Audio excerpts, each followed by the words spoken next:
boys. OTAs.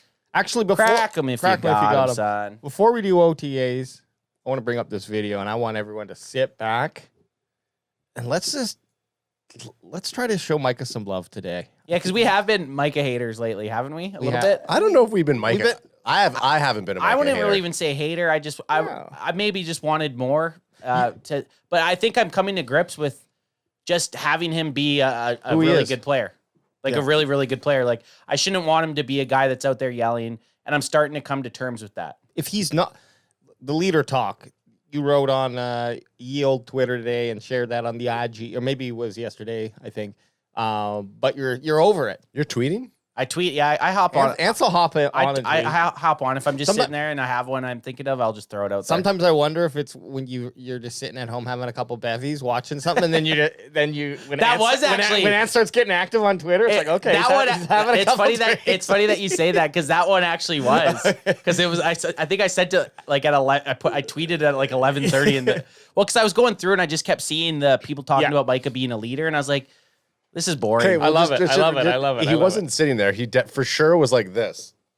Yeah. Oh yeah. And then I didn't have my contacts in, so that's more like what it was. And then you see something and you're just like, fuck it. Yeah, and I just wrote that the Micah Parsons leadership talk is boring. I don't care if you're a leader or not. Just get sacks in big games. That's it. And I think if he was getting sacks against the Green Bays, against the San Frans, against the Miamis, against the Buffalo Bills, people wouldn't be talking about the leadership shit. If he would have had 3 sacks against Green Bay or like a sack fumble return for a touchdown, you wouldn't hear anything about it. No, and it's difficult because look back at that Super Bowl winning team in the 90s for the Cowboys. I can imagine if we had the same type of social media and like alternative income type of access that these players have, just by being a vocal person and getting people who like followers, subscribes. You know what you guys should be doing right now if you're watching. Drop a like. Drop a like. But I think back then, maybe you wouldn't have liked Michael Irvin in his young age. Like, obviously, he's an awesome analyst now, but maybe we wouldn't have liked what we're hearing him say, right? But you know what I mean? The difference, though, those teams won Super Bowls. Right, they did. I don't think anybody would have said shit. Sure. I think it's when it's... But, Cowboys fans? Yeah, okay. They would find something to get...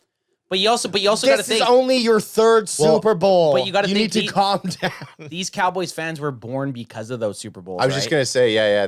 Before those 3 Super Bowls, they went through some pretty bad seasons, and they had a complete turnaround. So I think fans at that point... I'm just saying... I know what you mean. But, and you're absolutely right with the winning thing, because that's what a lot of it comes down to, and disappearing during games or what...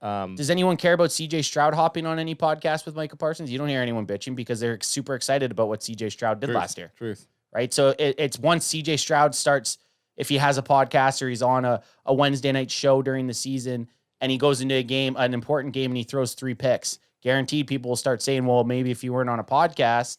Yeah. And I think that's all it is once the success dwindles, the start of the season, did anyone give a fuck what Micah Parsons was doing? No, because he was almost averaging a sack and a half a game. You're trying to always look for an excuse. Yeah. Right? An excuse on why something's not working, an excuse on why the team's the way they are. Hey, this is what Micah Parsons has done for the Dallas Cowboys.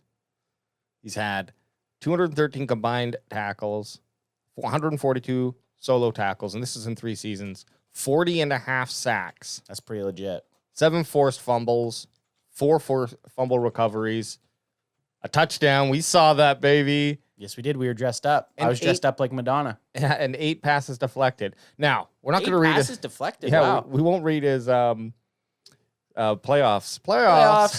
Can I ask you one stat boy question before you play this video? Yeah. What's the all-time leaders in sacks for the Cowboys? I think it's D-Ware, but how many is it? 100 and it might not even be D-Ware. And this is like overall? Yeah, just the Dallas Cowboys, top sack leaders for the Dallas Cowboys thing. It is DeMarcus Ware. What's he at? Let me guess, 126. Lower. 109. A little higher. 118. 117. Okay. 117. Then right below him is Jeff Coat. Micah Parsons in 3 seasons has 40. 40 and a half. He has more than half of what the 3rd leading sack getter has for the Dallas Cowboys. So I mean, if Micah stays on pace with what he's doing, say he plays 9 years for the Dallas Cowboys, he has 100 and what is that? 120 sacks. Tony Tolbert. DeMarcus Lawrence has 58.5. D-Law, baby. And Too Tall Jones, 57.5. Well, so Micah's on pace to be like, and this is the thing. If like D-Ware was one of my favorite Dallas Cowboys. Yeah. And Micah has his record in sight. Let me see. Just get some of those sacks in the postseason, and I'm telling you, people aren't going to be as negative. Yeah, if Micah plays 10 seasons and averages 13.5 He sacks, has the record. 135 sacks in his career. But he's got that extra game as well, so we could probably see that actually being a pretty reasonable bet. But you're right. Let's show him some love with this video. We're still going to be harsh. Tough love on you, Micah. But I just want to do anything to make it. You just want to make it, huh? Yeah, I just want to make it. Make it All-American, or what's the plan? How far do you want to take us? I want to make it All-American. I just want to make it for my family. My name is Micah Parson. I play defensive end and running back, and this is my name.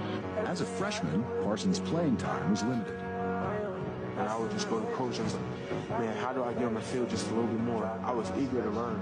I was eager to get better. This is an All-American hallway.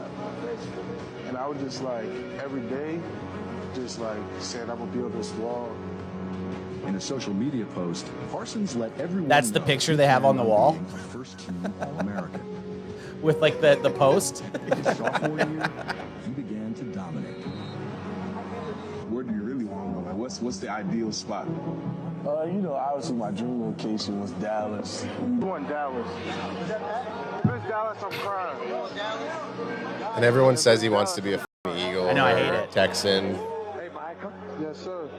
this is Jerry Jones, and I'm calling you to tell you we're turning your AI, car in. AI, that's AI. You're a Cowboy.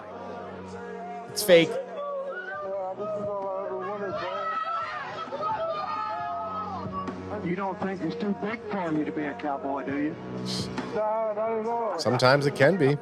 Jerry's flogging his dolphin while he's talking to him. So, look, I thought that when I watched that today, it melted my heart a little because I always love to see, anyone in any of their life, but you call your shot in high school and then you achieve that. I also like that when they show him in high school, he looks the exact Oh, same. yeah, he is. Right? That's remember what we looked like in high school. Imagine us having to play against Micah I remember. Parsons. So me and Adam were born the same year as LeBron James. I remember when LeBron James got drafted into the NBA and being like, We're the "This same guy's age." the same age as me." Like, if aliens picked me and LeBron James up, they'd be like, "Okay, so what species are you?" And like, "Oh no, we're both the same. humans." We're humans. Oh, I see. Well- So you must be really smart. Nope. Nope. Just so yeah, much love, Micah. We hope to, and the sacks too. Are we going to complain if he gets another 13 sack season? No, I just hope that I just hope it goes for. You know what? Even if he gets 10 sacks or 8 sacks or 9 sacks, and then it has 5 or 6 in the Super Bowl run, Yeah. give that to me all day. And realistically, you don't know how Zimmer's going to play him, so his sack numbers could drop a little bit. I think the thing with Zimmer, just to get off track a little bit here, is to utilize Micah instead of teams being able to game plan against Micah. It's utilizing Micah in the way that if he is getting game planned against, other guys are going to eat. Where you saw last year and the year before when Micah was utilized, the whole defensive line just kind of shut off.